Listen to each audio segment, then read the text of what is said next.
TV Sports present from the National Hot Rod Association Championship Drag Racing, the NHRA Quaker State Northstar Nationals. Speeds in excess of 275 miles an hour, covering the quarter-mile distance in less than 6 seconds. Drag racing from the NHRA. The championship trail of NHRA drag racing crisscrosses the United States and Canada, stopping in 14 major event locations throughout the year.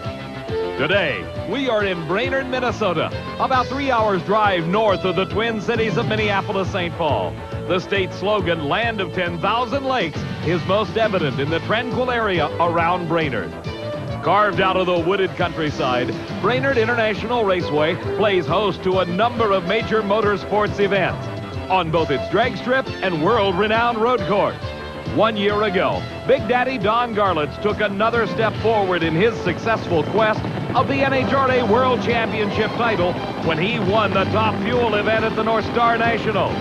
His competition was to have been Dick LaHaye, but mechanical problems kept LaHaye away, and Garlits made an easy single for the win. As one of drag racing's most durable and popular stars, Tom McEwen won his second race of 1986 when he prevailed in the final round at the Northstar Nationals. Racing against Ed McCulloch, McEwen in the near lane easily outdistanced his rival for the championship.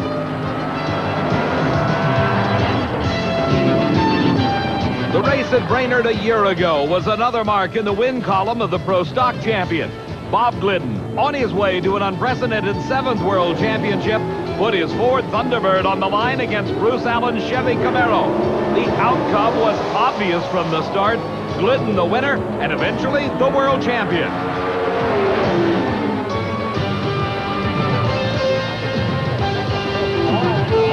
Hello, everybody. I'm Dave McClellan. A huge crowd is jammed into Brainerd International Raceway for the 6th annual Quaker State Northstar Nationals.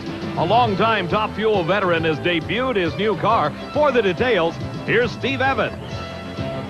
Dave, the rumors that Big Daddy Don Garlits might finally debut his brand new Swamp Rat 31 here at Brainerd proved to be true.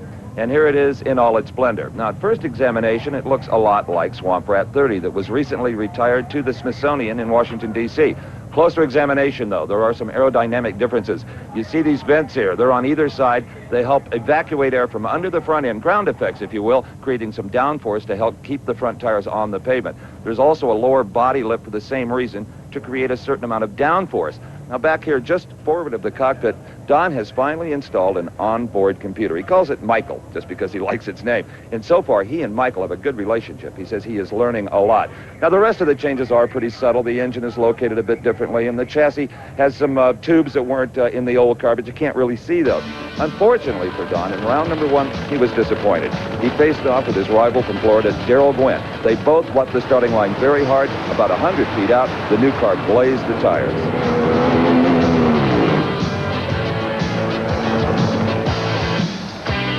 Well, Don Garlits had hoped to be able to put a few more laps in this car, not only to win a few more rounds, but also to get it sorted out for the races to come, but it just blazed the tires. Yeah, it needs more clutch. Needs more clutch. Usually when they smoke the tires. I know, it needs more clutch. That's the only thing we know is more clutch. To get it to launch harder, quicker? Launch harder. We got to get the reaction time down. We got to get the 60-foot time down. Needs more clutch. Did you get enough evaluation on this car to know whether you're pleased with it as it sits? I'm very pleased with the car. I mean, the computer's giving me all kinds of information. And I'm getting the engine to come around. I mean, it's got some power now. Sorry to see out, Ramon. Yeah, the way it goes. For those of you who may not be aware of the subtlety of Don Garlits, he was kidding about more clutch. The car had enough to rotate the earth. The real story in round number 1 earlier today, the number of upsets. First of all, it was Gary Ormsby, the low qualifier, new track record holder. He fell to Shirley Muldowney, the pink car victorious, 5:42, her best performance of this event. But the big upset concerned Joe Amato. Leading the Winston World Championship points chase, he's won 2 events, has not been eliminated earlier than the semis. Well, in round number 1, he lost by 1/100th of a second, a 5:34 to a 5:35. The win light went to Gene Snow. I talked to Joe about it. Joe Amato, You know, after what I saw in the first round, that bike is the only thing you're going to be riding in the rest of the day. Yeah, it wasn't too fun, Steve, losing like that. You know, Gene Snow kind of laid one on us, you know, 5:34 to a 5:35. That was a good race, but no fun for the points, you know. First time you've gone out in the initial round this season, and it couldn't have happened really at a worse time because you're getting pressure from LaHaye and Gwen for that matter. First time in here, actually. It was this race last year we lost first round, so I guess this place hasn't been lucky for us. And as I remember last year, you threw the car away after it did that. Yeah, we're not going to throw this one away. This car has World Championship written on it. Hopefully we can regroup from this race and come on for the next 5 or 6 races and do better. Well, Joe Amato hoped that the upsets continued in round number 1, particularly when it came to Dick LaHaye, but that was not to be. Not only did Dick LaHaye win, but he set the all-time track record at 5.22 seconds, and he knows he can seize on an opportunity today. You want to see the face of a happy man? Not only did Joe Amato, who's leading the points, go out round 1, but now Dick LaHaye has posted low elapsed time, 5:22. Well, I'll tell you, Steve, we came in here with a brand new engine, and you know, we've got our record-holding engine in the trailer for a spare, and it run 5:17. We've got another one that run 2 5:24s, and now we've got this one that just run 5:22 in top speed. And this year is just out of control. I don't know any other way to explain it. This is the opportunity you've needed to get Amato out early. Well, you know, we didn't qualify number 1 here, and we had some strategy that we could reach him in the semifinal round, and as it turned out, we're not going to meet him in the semifinal, so I guess it's our chance to make a move on this thing. It is indeed. See you round 2. Thank you, Steve.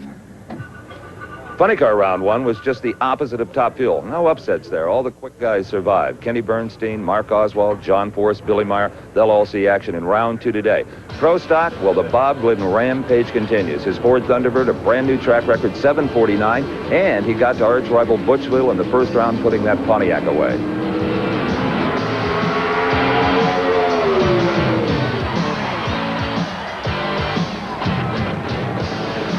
After threatening skies earlier today, the sun is breaking through the clouds, making for a beautiful racing day as we join the action in round number 2 of Top Fuel Eliminator. 3-time world champion, Shirley Muldowney. Shirley sorting out her difficulties after a slow start earlier this season, paired against Frank Bradley. 2 veteran drivers, neither in the winner's circle for several years. The win advantage going to Shirley by a wide margin. She has a total of 17 victories to her credit. Bradley has 2. Bradley, driving the Newman Farm Specials, made it to the final round earlier this season at the Mile High Nationals in Denver. Shirley, at the wheel of the Performance Automotive Wholesale car, was last in the winner's circle at the 1983 World Finals. The burnouts completed. Now both Bradley and Muldowney concentrating on the start. With only a quarter of a mile of racing distance, there is little or no margin for mistakes. Both drivers will be trying to gain whatever advantage possible off the starting line. The 2 cars approaching the line. Invisible infrared light beams stretch across the track, and as the front wheels roll into those beams, signal lights at the top of the starting device, the Christmas tree, are lit. The final move forward. Both cars are into the staged and ready position. Starter Buster Couch sends them on their way. Bradley with a bit of an advantage. It's Shirley Muldowney drives around him at the finish line to win the race. Shirley Muldowney defeating Frank Bradley. Let's look again in slow motion. Off the starting line, Bradley has the advantage. He continues to extend that lead and holds it at half track. But then the power of Shirley Muldowney's car begins to make the difference, and that difference was proven at the finish line. Shirley Muldowney goes to the semifinals, and you're going to like these numbers, a 5:38, 270. Wow, I'm excited about that, 270. I think the people like to see 70s. You know, you were in that lane that some people didn't have a lot of confidence in. Your guys had it just right. We wanted the right lane. We think it's good. You know, well, I think both lanes are good, but right lane was obviously a little better. I was going to shift it a little sooner, and then he kind of walked up on me, and I think I better leave it in there a little bit longer. The Quaker State Northstar Nationals brought to you by Goodyear. The Goodyear Tire and Rubber Company. No matter how far you go, Goodyear takes you home. And by Fram Bendix Auto Life, which are all quality products of Allied Automotive. And by Quaker State Motor Oil. New Quaker State with QSX keeps your engine cleaner to last longer. Dan Pastorini up next as Top Fuel continues. Stock Thunderbird of 7-time NHRA champion Bob Glidden uses just one make of tire, the Goodyear Racing Eagle. And every Thunderbird Turbo Coupe leaves Ford with just one make of tire, the Goodyear Eagle VR Gatorback Street Radial. And not by coincidence, because Goodyear makes better high-performance tires for the track and for the street. Goodyear Eagles. They'll take you home the quick way or to the winner's circle. Goodyear, take me home. At the Quaker State Northstar Nationals at Brainerd International Raceway, there's lots of action going on, and there's lots of action on Gull Lake, too, as evidenced by this boatload enjoying a beautiful sunshiny afternoon. At the racetrack, the thunder of the nitro-burning Top Fuel dragsters resounds over the countryside as Dan Pastorini set to do his burnout. In the midst of his second full season of championship drag racing, the former NFL quarterback Dan Pastorini drives the Coors Light Silver Bullet. He defeated Larry Minor in the first round of competition. He is racing against Gene Snow of Fort Worth, Texas at the wheel of the Snow Oil Company car, and you saw him beat Joe Amato in the first round. Pastorini has adapted very well to the sport of championship drag racing, but he's given away a lot of years of experience here on the starting line to Snow. Snow's career dates back into the early 60s. He's got multiple national event wins to his credit, both in Top Fuel and in Funny Car. Both drivers staging very carefully. They don't want a red light. They don't want to leave too soon. And it's a good start. The blower belt comes off of Gene Snow's car, and Pastorini through the finish line at a 5:58, but the smoke coming out of it indicates he may have hurt the motor. You can see a trail of oil coming out the back of the engine on Dan Pastorini's car.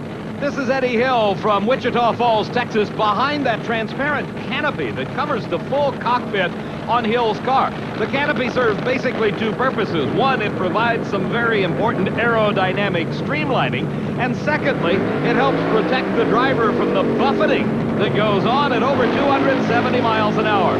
This is Dick LaHaye, one of the hottest drivers on the circuit today. Steve? Well, normally you're pretty happy when you get a win light in this kind of competition, but if you're Dan Pastorini, all that oil on the motor tempers that excitement because you know there's an awful lot of work to do and something's wrong inside. Dan, you won it, but boy, the crew's got work to do. Yes, it was costly, that's for sure. We hung the rods out of it, and it just, we got one more bullet left, so we'll figure out something. We'll just pull this one out and try some of that new stuff and hope it works. Yeah, I hope it does for you. We'll be by his pit. You can be rest assured there'll be an engine change there. Steve, the Pastorini crew, headed by Jim Brissett, will be hard at work in just a very few moments changing that engine. Dick LaHaye from Lansing, Michigan, driving the Miller American Racing Special, defeated Glenn Micros in the first round with that fine 5:22. He is racing against the Texan Eddie Hill, who beat Richard Holcomb. An independent racer, Hill dates back to the earliest days of Top Fuel racing. He laid out for over a decade going drag boat racing, but a couple of seasons ago came back to the asphalt sport and has been in the thick of the chase ever since. LaHaye in the near lane, Hill in the far lane. A good close race, and something goes wrong with Hill. LaHaye bolts across the finish line with a brilliant 5:23 at only 267 miles an hour. That advances LaHaye into the semifinals. This is Darrell Gwynn. Gwynn out of Miami, Florida, one of the young stars of this sport, finished number 2 in the world last season to the reigning world champ Don Garlett. Gwynn is racing against Mike Brotherton of Tulsa, Oklahoma, another relatively new racer to the sport of Top Fuel competition. Brotherton debuting his car about a year ago. Steve's at the far end of the track with Dick LaHaye. Well, this man's day just gets better and better. He has top speed, low ET of the event, and another 5:23 takes you to the finals. Or semifinals, let's put it that way. Hey, we'll take it. It spun the tires pretty hard out there. We thought Larry come around and he said, you know, there's a possibility you could hit the national record here and pick up another 200 points. And I thought, well, you know, let's just see what it'll do. And it's running very consistent. I think we better stay with that right there, Steve. Like Eddie Hill, Mike Brotherton is an independent racer in this highly competitive and expensive form of motorsport. He beat John Kerry in the first round. Darrell Gwynn, driving the Budweiser Quaker State Special, as we saw, defeated Don Garlett in round number 1. Gwynn ended last season with the honor of being the quickest driver in the history of drag racing. Well, progress continues, and that has now been surpassed. Dick LaHaye holds the honor at the moment. Gwynn has had some problems early this season and has been trying a number of different combinations. Gwynn in the near lane, Brotherton in the far lane. A big advantage for Darrell off the starting line. And at the finish, he's got a big win. Darrell with an elapsed time of 5.35 seconds. His speed, 266 miles an hour. This sets up our semifinal pairings. Darrell Gwynn against Shirley Muldowney, and by virtue of a quicker elapsed time in that round, Gwynn has the lane choice. Dick LaHaye will be going against Dan Pastorini. LaHaye having the lane choice in that pair. On the starting line, the factory hot rods, Pro Stock Eliminator doing their burnout. This is the first time we've had a chance to see this car, the brand new Chevrolet Beretta out of the Levi Garrett sponsorship, driven by Bruce Allen. Allen defeated Don Kuntz in the first round. He's racing here against Tony Christian at the wheel of the Volante and Earl Pontiac Firebird. These Pro Stock drivers give the Christmas tree a workout. Remember, you can beat yourself on the starting line if you leave before the green light comes on. You leave too soon, you get the red light indicating disqualification. A good start for both Christian and Allen. And the Beretta to another round win, 7.53 seconds. His speed, 183 miles an hour. As we take a second look, you can see the advantage off the starting line went to Tony Christian. But very quickly, the Chevy Beretta out of the Rare and Morrison team from Arlington, Texas, began to make its power and started the march for the finish line. The racing distance on a championship drag racing track is only 1,320 feet, and it can go by very quickly. For Bruce Allen, the finish line came up as he was more than a car length ahead. Back at the starting line, our next pair getting ready to go. The Pontiac Firebird out of Indianapolis, Indiana, independent racer. Steve Schmidt defeated Joe Lapone in the Chevy Beretta in the first round, while his competition, Warren Johnson, drove his Mr. Good Ranch Oldsmobile Forenza to a victory over Gary Brown. Both cars set. And a red light for Steve Schmidt. He tried too hard and anticipated the green light. He left way too soon, and the win automatically going to Warren Johnson. His elapsed time, 7.58 seconds. That Oldsmobile ran 183 miles an hour.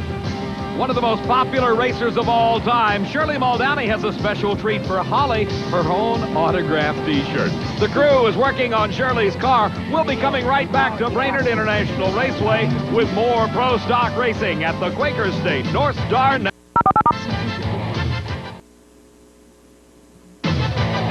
At the Quaker State Northstar Nationals at Brainerd International Raceway, we're in round number 2 of Pro Stock racing. Here is Jerry Ekman. He won his first ever NHRA National Event title earlier this season when he won the Summer Nationals crown. He is racing against Nick Nicholas. It is a Pontiac against a Chevrolet. Both of these drivers are independent racers. Nick Nicholas hails from Jackson Heights, New York. He defeated Larry Morgan in the first round of racing.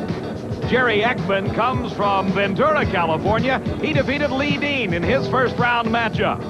Ekman and his partner Bill Orndorff have qualified very well at many events thus far this season, indicating to the racing world they are certainly a force to be reckoned with in Pro Stock. Both drivers taking their time about staging, a bit of a psychological battle going on. You hear lots of RPM, starter Buster Couch waving Nick Nicholas into the beams, and it pays off for Nicholas with a hole shot. He got the advantage off the starting line. Ekman tries to come back. He cannot do it. Nicholas with the upset. 7.67 seconds, the winning time. The losing time was even quicker at a 7.58 seconds. This is a graphic example of how a good driving job, taking advantage of every opportunity, can outrun a better running car. Nick Nicholas in the near lane got a 1/10 of a second advantage off the starting line. He held on for the win over Jerry Ekman. Nicholas heads to the semifinals. Our next pair of cars, the classic Chevrolet versus Ford matchup. The Camaro, driven by Darrell Alderman, will be racing against the world champion Bob Glidden at the wheel of his Ford Thunderbird. Alderman, driving the Wayne County Speed Shop car, defeated Reed Wisnett in the first round of racing. While, as we saw at the top of the show, Bob Glidden, driving the Motorcraft Ford Thunderbird, defeated Butch Leal. Glidden in the far lane, Alderman in the near lane. Both cars powered by 500 cubic inch engines.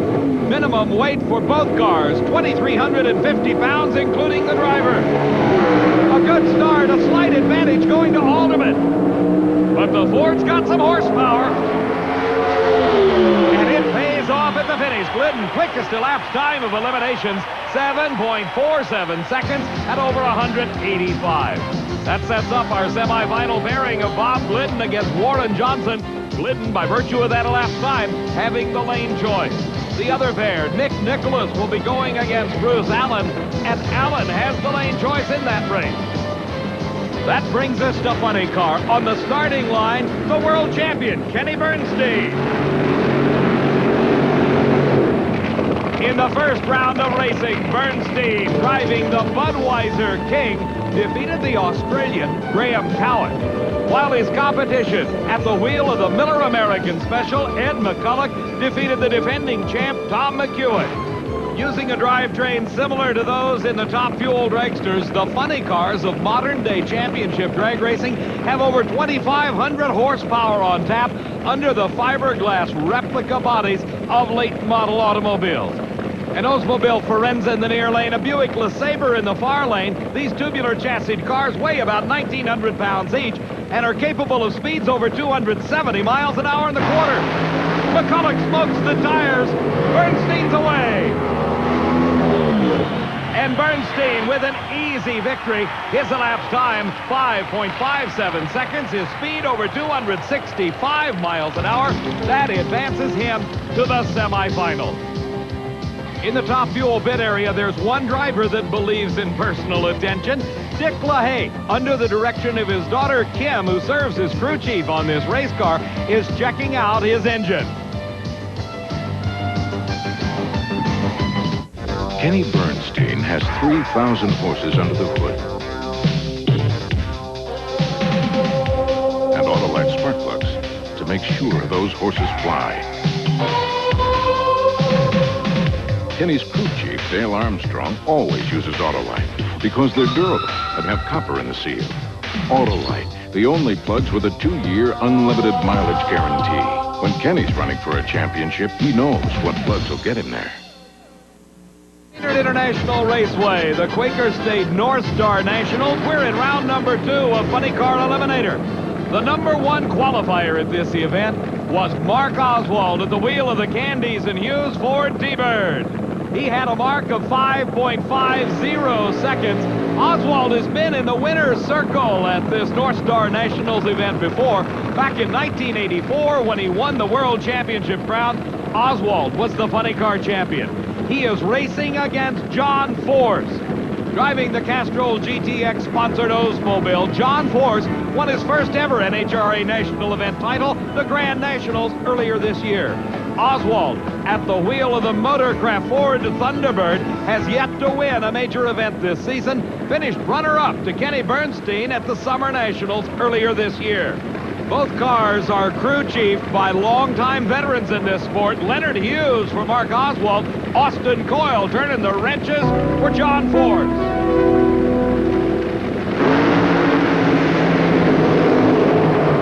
A close race until Force moves ahead. Force with a strong charge at the finish line. A great elapsed time, 5.59 seconds. His speed, 261 miles an hour. On the starting line, the veteran Don Prudhomme at the wheel of his Pontiac Trans Am Firebird.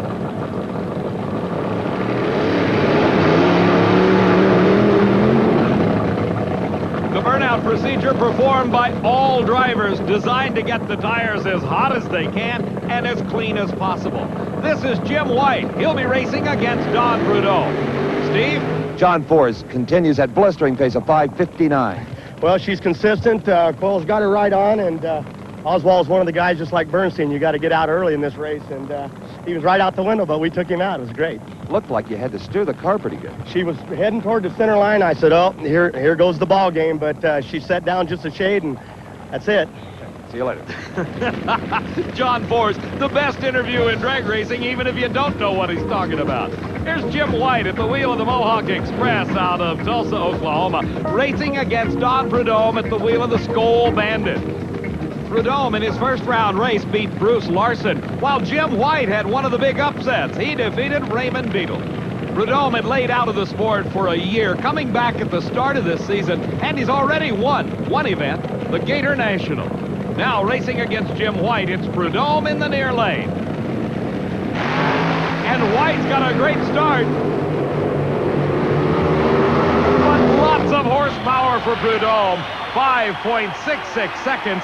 His speed over 255 miles an hour, and that propels him forward another round into the semifinals of the Northstar Nationals.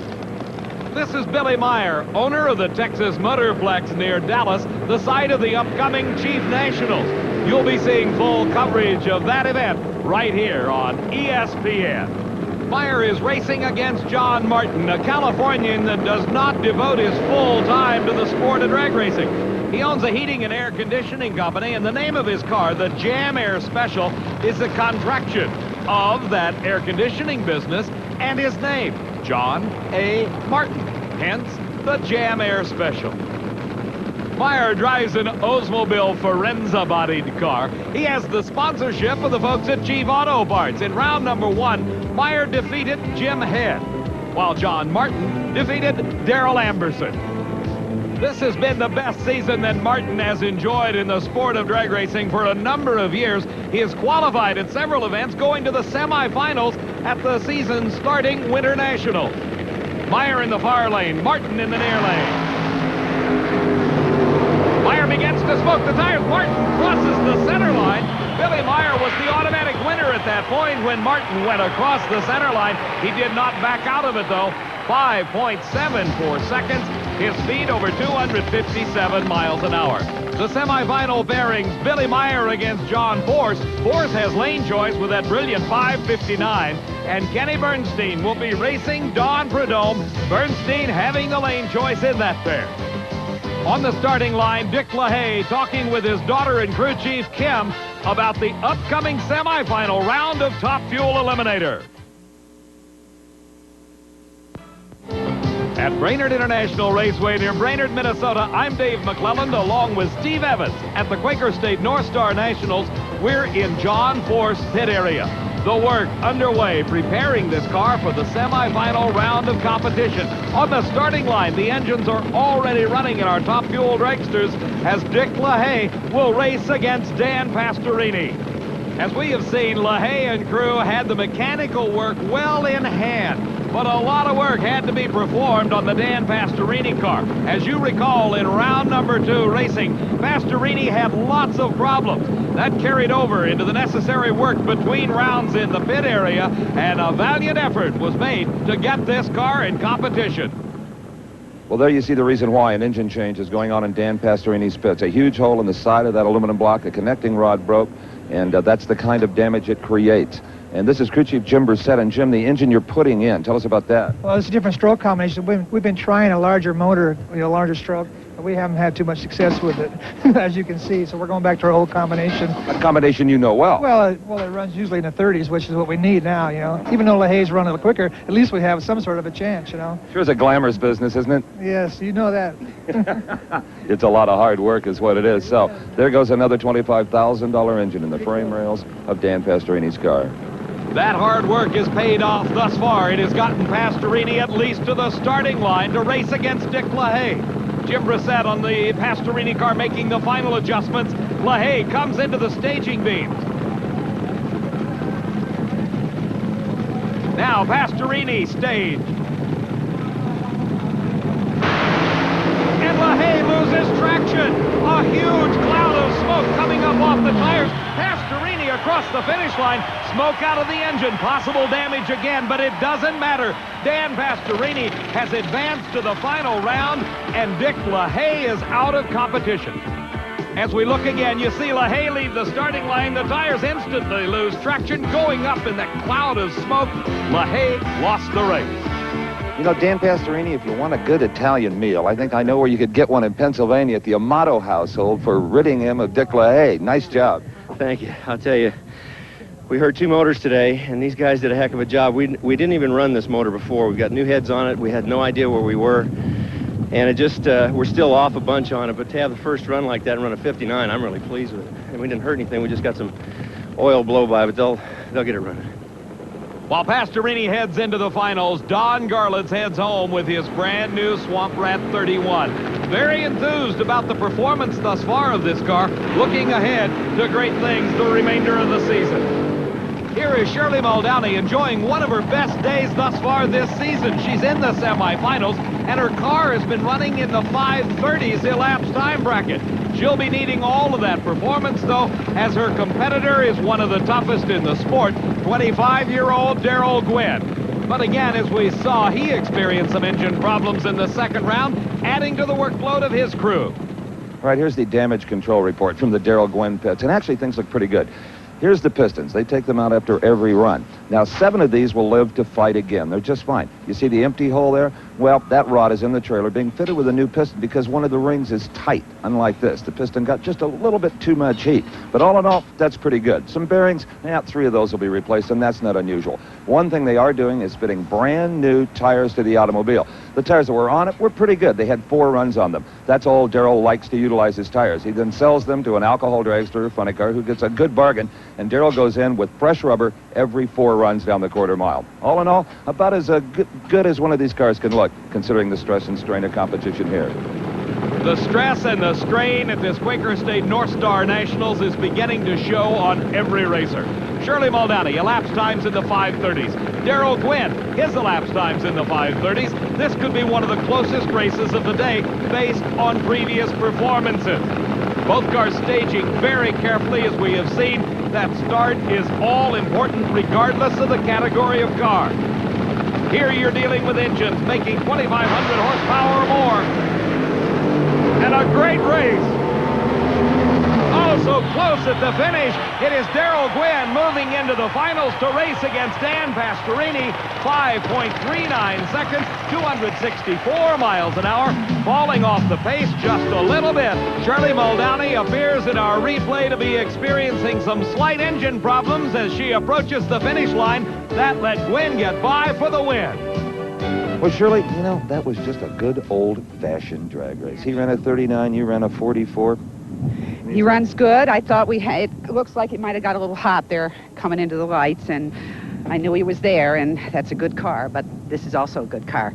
I'll get him. You know, you ran with the pace of the leaders here this weekend, strong. Yeah, and I left on everybody, and that makes me feel good. Indeed. Okay, Shirley Muldowney.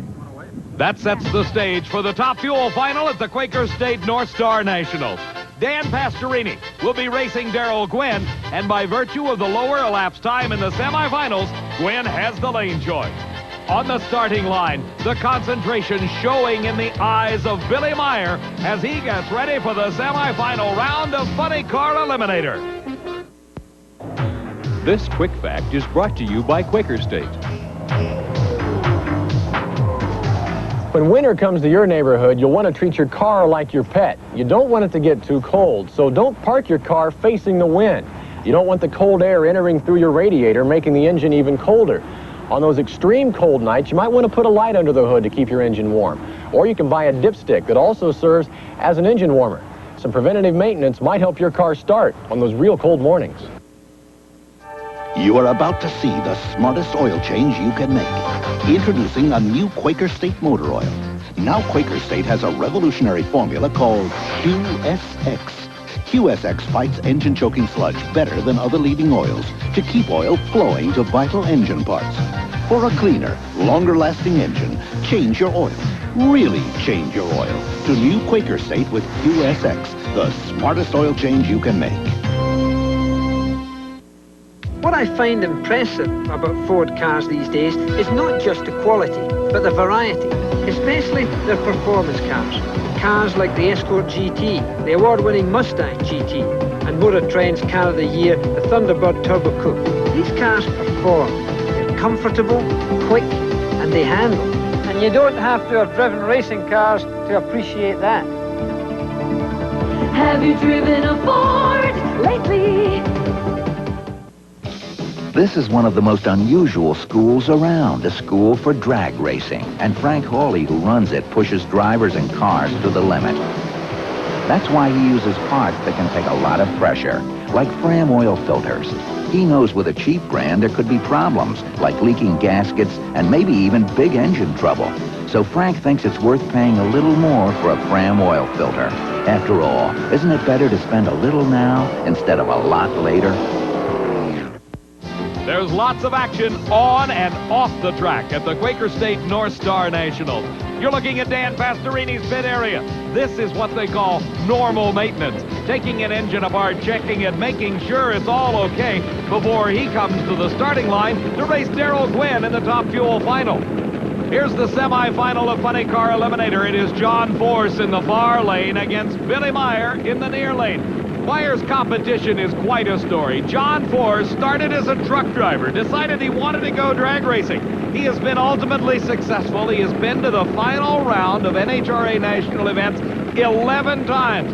Consider the number of racers that never make it past the first round, and you'll see why the perseverance of John Force has allowed this former truck driver to realize his dreams in championship drag racing. Both cars are ready. A good start. Force has got the lead. And Force once again goes into the finals. Another great elapsed time, 5.59 seconds. His speed over 257 miles an hour. Force's car smoking just a bit as it gets ready to turn off the racetrack. Now, Kenny Bernstein taking the lane the furthest from the camera. He had the lane choice by virtue of his elapsed time. His crew chief, Dale Armstrong, out to direct traffic after the burnout. The veteran Don Prudhomme, the winningest nitro-burning driver in the history of the sport. 35 wins to his credit in both funny car and top fuel racing. 4 times Don Prudhomme was the world champion in funny car eliminator. One of these two racers will match against John Force in the funny car finals. Force is with Steve at the end of the track. John, a brilliant job of driving. I could hear you pedaling the car. The front end was up. You settled it down. I imagine you had a hold of the brake. I don't know what all you were doing, but a 5:59. Quite a job, huh? Indeed. Well, I tell you what, my whole life I dreamed of this deal here. I love Kenny Bernstein. I want to see Prudhomme beat him because I want to beat the Snake in the final.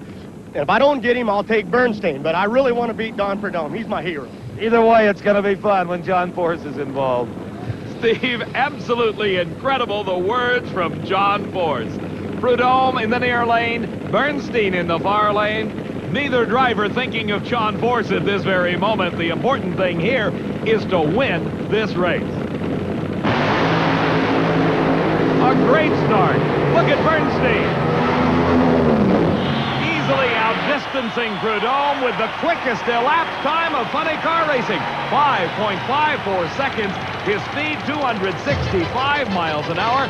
That sets up our funny car final, and that great elapsed time gives Kenny Bernstein the choice of lanes as he races John Force for the title at the Quaker State Northstar Nationals. In Darrell Gwynn's pit area, an engine change is taking place as they get that car ready to go against Dan Pastorini. Let's check in with Steve and Kenny Bernstein. Kenny Bernstein, once again, headed into the final round. And good news, you have lane choice of 5:54 to his 59. Oh, boy, that's a good run. Dale and the guys did a super job. But John Force is a handful, and it's going to take everything we can do to get the Budweiser Buick Quaker State car to get there, I'll tell you. Well, I'll tell you, the way Force is running his consistency, Dale and the guys better have their act together. Well, that's what it takes. You know, it's day in and day out, run after run, and they have for the last 4 or 5 races, so it's not going to be easy. It'll be tough. Lane choice a big deal? I think so, but actually both lanes look pretty good. We got the sun out again, but you always like to have it in case someone oils it down in front of you, so it's not a bad thing to have. Should be a great final. You bet. Thank you. Back in a moment to the Quaker Star Nationals for the semifinals of Pro Stock Eliminator.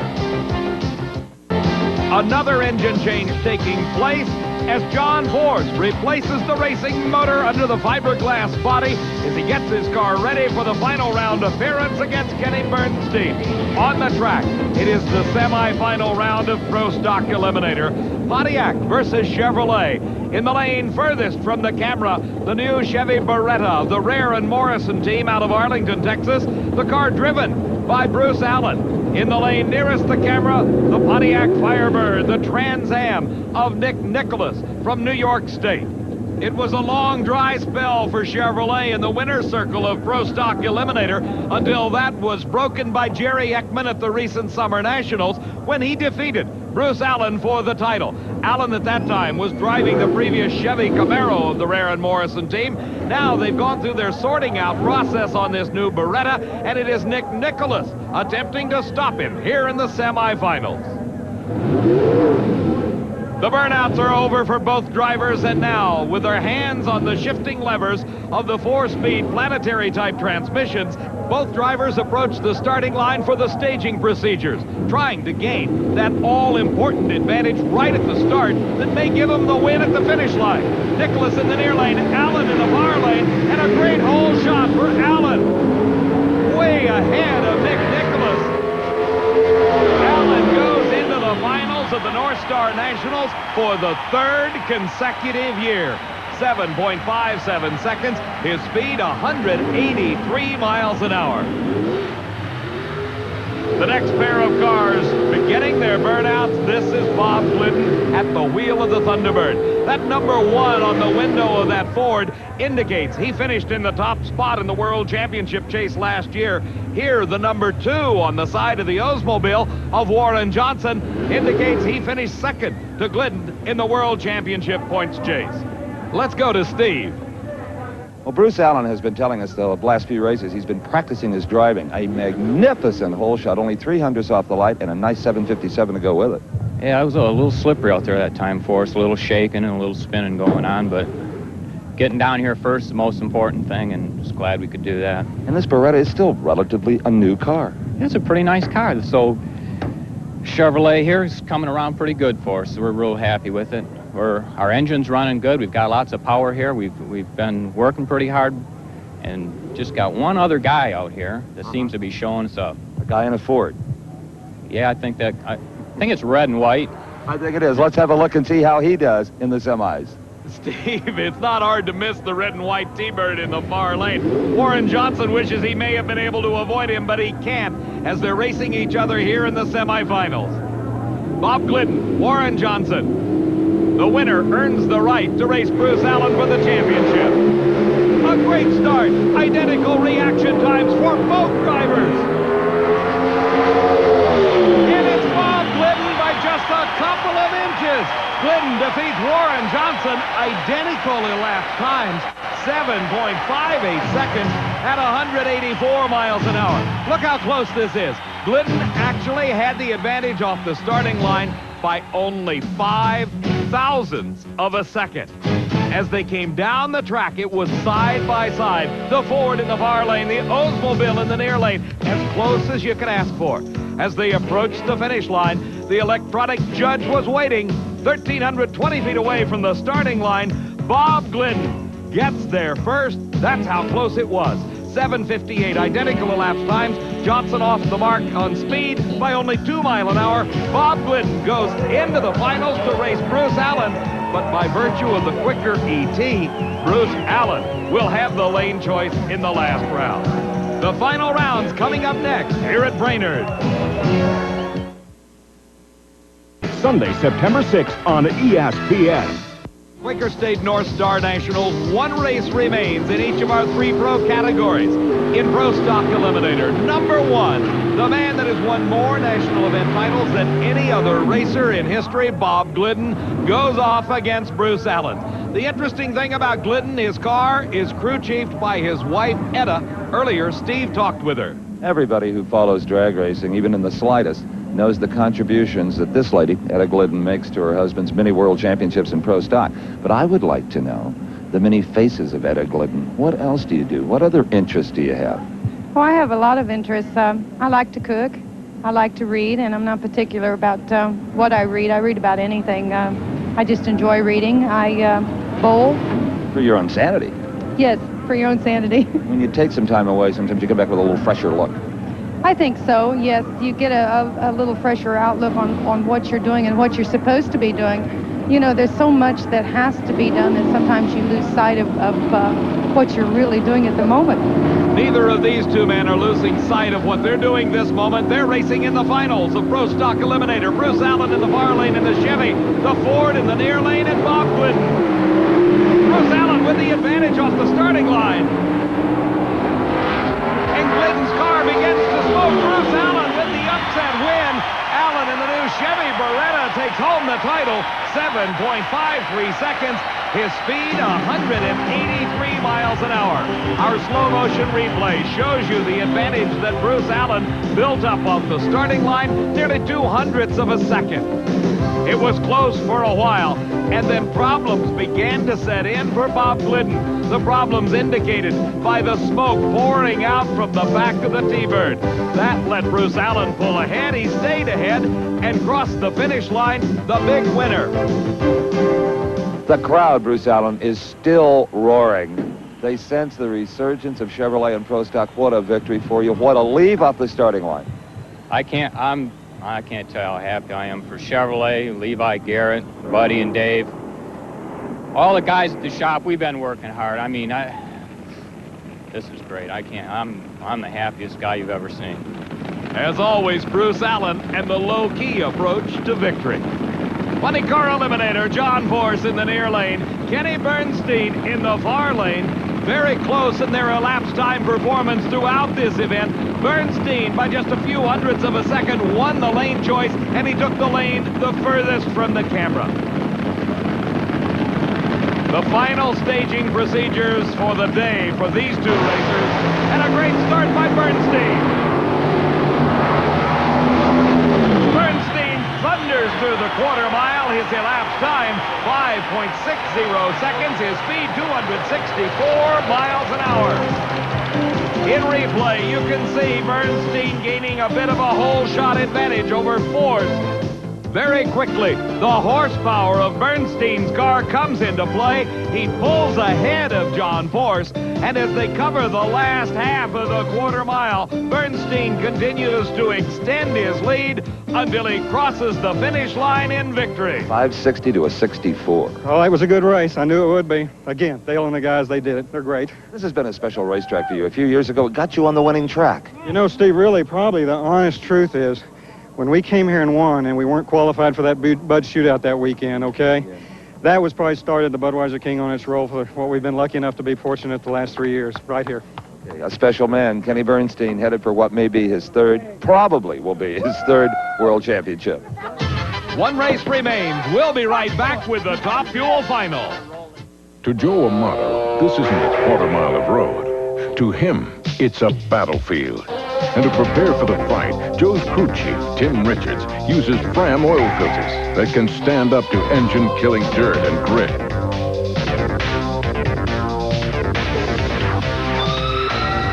Fram oil filters, for when the going gets tough.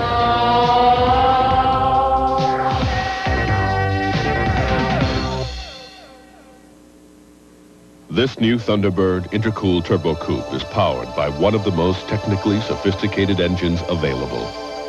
Enough said.